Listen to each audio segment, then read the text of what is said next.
Check Podcasts.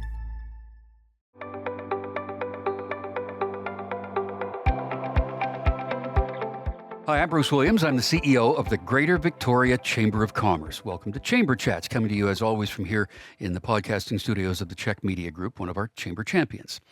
I would like to acknowledge, as always, that I live and work in the ancestral lands of the Lekwungen-speaking nations, known to us as Songhees and Esquimalt, or Kosapsum. And Chamber Chats is made possible by the support of Island Savings, a division of First West Credit Union, who are redefining what banking can do for people, for community, and the world. Well, in this region, we are on the verge of one of the great festivals in North America that's been going for quite some time. It's always evolving. It's always getting better. It's amazing. And it's something that's put this community on the map with the music and the culture and everything that goes with it. I'm talking, of course, about Rifflandia, which is coming up very soon. And the guy who got the whole thing started is Nick Blasko. Nick, how are you?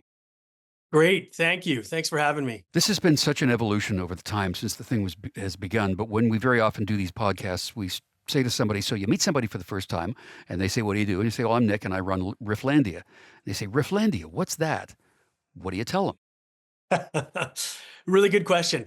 I'll distill it down to a music and arts festival here in the capital of British Columbia in Victoria, BC. Tell me about starting this, when this whole thing was in your mind, and you said, yeah, let's do this. Tell me about that in the early days. Wow. Okay, we're going way back right away here.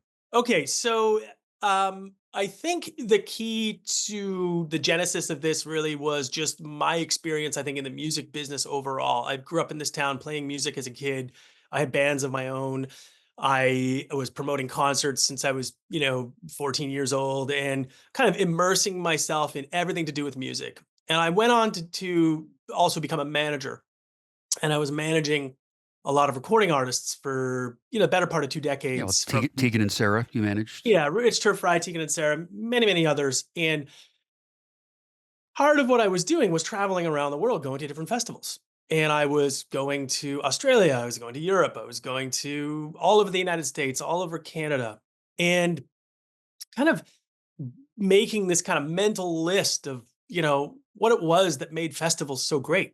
And this is obviously amongst the backdrop of, me growing up in Victoria and going to see whether it was, Latin Fest or Folk Festival or ICA or, any of these kind of festivals that have existed over the years in Victoria. I'd go to them as a kid and as a teenager and as a young adult. And I had always, since I was a teenager, wanted to throw a festival in Victoria. And I just couldn't get up the nerve, the timing, the commitment, all these things. And it was 2007, I believe 2007, and I was in Reykjavik in Iceland with Rich Turf Fry doing a festival called Or Buck 65. Iceland. People might know him as Buck 65. Yeah, and we were at Iceland Airwaves, which is this fantastic international music festival that happens in Reykjavik. And Reykjavik's a very small town. It's all beautiful harbor city, and you can walk everything. And it was there that I realized that this sort of supersized community festival could work. The idea that all the venues were in walking distance, that you showcased a lot of the artists that were, homegrown in your backyard, so to speak, amongst a bunch of internationals as well. And I came back from that festival really jazzed up to say, okay, next year, Victoria, we're doing it. And we're going to try and pull this off. And we are going to book a very eclectic lineup. We're going to use 5 or 6 venues. We're going to have one ticket, not 2, not 3, not 4, just one wristband. You got to buy it, and you can come to see all the shows. And it was a unique concept for Victoria at the time. So, I like to say that it took me, 20 years to get up the nerve to do it. And I certainly wasn't alone. There was other people involved at the time, and we had a small little, scrappy company at the time in producing concerts that, grew into something as well. And there was just this kind of will to make it work. And we certainly got a taste of like a first year festival, like, smacked in the face with a million different logistics. And oh my gosh, the tickets aren't selling. Oh, they are selling. Like, what do we do? All these things. And we were literally set up in a 10 by 10 tent in front of the Royal McPherson Playhouse, trying to sell wristbands and, giving away programs. And I think we were trying to sell 4,000 tickets that year. We sold just under 1,500. But for those people that came, they had an incredible time. And they were riding their bikes around the city, going from show to show to show. And I still think very fondly. Of course, it was a bit of a sober awakening um, when when we counted the receipts. But that's how it started. In year two, we kept the multi-venue format. We wanted to play small clubs and theaters and venues around Victoria and involve all these different establishments. And then in year three, we decided that we needed to expand the horizon on this thing. And that traditional grassy field, couple stages, that big collective, big venue experience, we wanted to take a shot at it. So we actually moved into more of a hybrid model for a while there. We were multi venues around the city at night, and we were what we called the daytime, which really ended at 9 o'clock at night. We were at Royal Athletic Park, and you got to understand that in the climate at Royal Athletic Park in 2011, it was very different. There was council was different, the mayor was different, Victoria was different. There was a real sentiment of you'll never succeed in Royal Athletic Park. You're too loud. It's in the middle of a neighborhood. All these things. We were just sort of like swimming a real uphill or a upriver kind of race with this one, and it was fantastic. And everything went off really nicely. The artists had nothing but great things to say. The audience loved it. We started seeing kids come out, families, and we were able to exist with this kind of dual state model for a festival. You have a big super venue that has all the things that a festival would expect, and then you head into downtown Victoria and you grab your bike or your friends and you walk and you go to shows till 2 in the morning and you do your thing. And it really took on a life of its own every year. There was people throwing their own events, there was off events, there was people doing their own, parties, receptions, things in the daytimes, things at night, whatever. It just really took over Victoria. And, it was a very challenging model, not only to execute from a logistical and labor standpoint, but just from a business model of, trying to predict your ticket sales and trying to, make it work. And it was, very difficult. And so we just, had started sort of condensing things and thinking about the future of the festival right about the time that the pandemic kind of sidelined all of us. Right. Yeah. Yeah. And that gave us this moment to go, oh, let's rethink this. And we had actually decided to take a year off. We did 2018, and we decided that we would take a year off in 2019 to kind of just recalibrate. We had just had another child. I just the I was dealing with some stuff on the home front with my family and parents and all these things, and I just needed a moment to recalibrate before we just jump back in that year-long cycle of throwing a festival, because people think you only start working on this a few months prior. No, Oh no. you No. are on this year round. Yeah. And so there's not a day you wake up where you're not thinking about what you have to do to deliver this thing. So we were taking 2019 off, and then obviously we were sidelined from the pandemic. So we ended up dark in 2020. We put a big plan to return in 2021. We went out and booked a pretty incredible lineup, and with the goal of swinging a big bat, so to speak. Like, if we're going to do it, let's just go for it. Go And big we or go booked some home. Right. big artists, and it was a really fun thing to do. And then, of course, that was not to happen either. No. 2021, there was this big kind of question mark. Are you going to go? Are you gonna not going to go? And so we decided not to, which gave us another year to go and retool and focus in on the types of artists that we wanted to come back with. And that was 2022, where we came back with artists like Lord and Charlie XCX and Shaq and all these incredible artists. Um, and so when we opened the gates to the festival in 2022, it had been 4 years since we had done a festival. And so, the world had changed, and a lot of things were different. So, um, it was extremely gratifying, and it was an amazing experience. And like, for me, who's like always tried to push the ceiling of Victoria, I felt like Well, we certainly did it that year. We did it again last year. And so, um, and there's years where we're going to do that, and there's years where we're going to observe the ceiling and try and stay within it, and then others where we're going to go for it. So, um, and I think I'll say one last thing here is that the climate today is very different with festivals. There are festivals literally all over the world right now on every given weekend. When we first started Rifflandia, we were not competing for headliners worldwide. There were 3 or 4 other competing events maybe on our weekend, but there are literally dozens and dozens and dozens of festivals happening all over the world. As the world has woken up to festivals, as the middle class has taken hold in a lot of developing countries too, there's just been a lot of movement into these nooks and crannies of the world where you wouldn't expect to see global headliners. And so that just puts the competition in a really difficult place. And you really are at a bit of a disadvantage here in trying to secure headliners. And I always like to say that most of our headliners, they take us 5 years to book. We start asking 5 years before they say yes. So Yeah, I mean, you talk about this being a festival for everybody. You refer to the fact that Shaquille O'Neal was here and Paris Hilton has been. What kind of a role do they have in a music festival? We're talk about that next.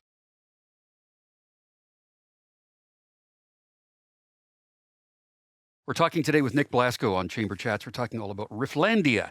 Nick is the guy that started this. So you're saying you start 5 years out to get somebody involved here. So where does a guy like Shaquille O'Neal or a person like Paris Hilton fit into this festival? It's because it's for everybody, right? So tell me about that. yeah, I think so. It's funny. Both of those individuals you mentioned have had outsized contributions to pop culture, I'd say. And obviously household names, not necessarily household names for being musicians, but household names nonetheless. Shaq was someone who we started to see pop up during the pandemic playing DJ gigs, and at first it was sort of this novelty, like, oh, there's Shaq at Lollapalooza, or there's Shaq, somewhere in Atlanta or the States, and he's DJing, and everyone was like, oh wow. And then, I started hearing from colleagues and agents or people that are at those festivals, and they're telling me that was the most fun of the day. Like Wow. he shows up and he's such a massive personality and enigma, and he just rallies the crowd. And so you just take a shot at it. We reached out to his people and said, would you consider coming for a DJ gig in Victoria? And we kind of have to surround these artists and get to know their managers, get to know the agent, kind of like educate them on what Victoria is, tell them where we are, all these things. And I think that what happens now is we've got a fairly good reputation in the business in terms of hosting a small but mighty festival. And so they look at our past artists and they say, "Oh, great. Wow. Okay, cool. Yeah, I want part of this." And so it's a quicker yes in many respects right now when we go after things. And by things I mean artists. And someone like Paris Hilton, I'll say this, she takes a lot of heat from the traditional DJ community. There was Hmm. a lot of people that said, she can't DJ. She is not a musician, and why are you giving her a platform? And my answer to them was, she's been DJing for 20 years. She is the archetype of and if not the inventor of the celebrity DJ. And contrary to popular knowledge, she actually DJs. She plays music. She mixes songs together. And warts and all, some of the mixes aren't perfect, but I'd rather have that than something that is, arranged in a computer with no chance for error. And Yeah. that's my own. And so it was funny seeing the type of shade that she takes from these other people, that she doesn't belong in the community. And I just looked right by that. And when we reached out to her, we got a response right away saying, thank you. The festival looks amazing. I love your past artists. I'd love to be part of this. And we said, why don't you headline our Friday night? And she was flattered. She doesn't get many headline offers. What she usually gets is she's a novelty that gets placed down the bill, where she shows up and she plays some records and people take some pictures and they kind of say, oh, it's Paris Hilton. And we said, no, no, no. You can headline the festival and be amongst our headliners, and you deserve to be there. And so she didn't hesitate. She said, I'll be there. And she showed up, she printed her own merchandise, she was throwing it off the stage, she did social media. Hell, she still texts with some of our volunteers and coordinators. That's She was great. one of the most gracious, amazing people we've ever hosted. So, uh, and say what you will, she did a great job DJing that night, and Yeah. we loved it. So that's my end Paris Hilton rant. And with her being here, like Iggy Pop was another one that was here last year. People kind of go, "Oh yeah, I remember that." Yeah, This year, you're bringing in one of the bands that I loved in the '90s, which is the Crash Test Dummies, and I've talked with other yeah, people about that. They went, "Oh yeah, gosh, I didn't even know they were still around." But the names yeah, from the past that you've had there, Courtney Love has been here, the Flaming Lips, Post Malone, Salt and Pepper. It's just yeah. been this whole compendium of international music. And to take a look at the No. whole thing, I'm holding up this book right now, which people can get around town. Tell me about this. Yeah, that's our annual Rifflandia Festival magazine. So we put that out every year, and that is uh, it's an amazing little publication that we work hard on. We put together a crew of music writers and also local writers to do various editorials. We try and give people a background on the artists and the comedians and anything that we're going to be featuring at the festival. And then we try and pick a few community angles and put some editorials in this that are a good read in some of the issues that we're tapped into or we want to share with people. And it's been a nice document for people or a nice publication. They pick it up, they read it. And I know a lot of people that don't come to the festival, and that's fine, but they value the magazine. They like to pick it up and read it. It's on their coffee table. They actually think it's part of the culture, and it's a fun thing for us to put out every year. And it's one of the major ways that we actually interface with businesses in this town, you know, whether it's through advertising, whether it's through our promotions and our wristband programs. It is a key piece of that integration with local business, small business, you name it. And when you talk about business, you and I both know that these things wouldn't happen and they wouldn't be as affordable if it wasn't for the Yeah. sponsors, the people that step up and Yeah. invest money in what you're doing so the rest of us can enjoy it. So let's give a shout out Yeah. to those folks. Who are they? Yeah, absolutely. I mean, it runs quite deep, obviously, through from media to um obviously we've got some different partners this year on the provincial level and Creative BC in the province of British Columbia.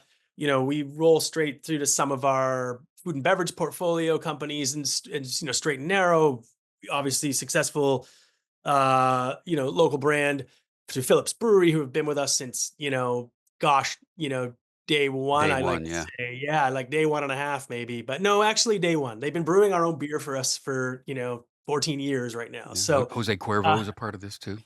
yeah, Cuervo and some big portfolio brands have stepped up. You know, we have a lot of activation partners from, Mount Washington over the years. Bluntstone are back. There's a lot of ways where these sponsors and presenters show up for us. Some of them are buying ads in the magazine, and those just, run so deep in terms of whether they're, they can be clothing stores, bakeries, law firms, you name it. They're looking to engage with an audience, so that's a way to partner with us. And you got So it's Destination Greater Victoria is there because, I a mean, you destination for bring Victoria. people to town, right? Absolutely, yeah. Like there's all what I would call like that sort of like hosting kind of community, and then obviously all of our suppliers that we use from GFL to the Sunbelt to global to our caterers. Like everything we do with a lens towards local. And if we absolutely can't fill that need locally, we may go off island for certain things that just aren't available here. But we're like local first has been a huge part of our approach for forever, pretty much. Yeah. Want to take one more quick break, but we have to talk Yeah. about the laughs and the kids. We're going to do that next.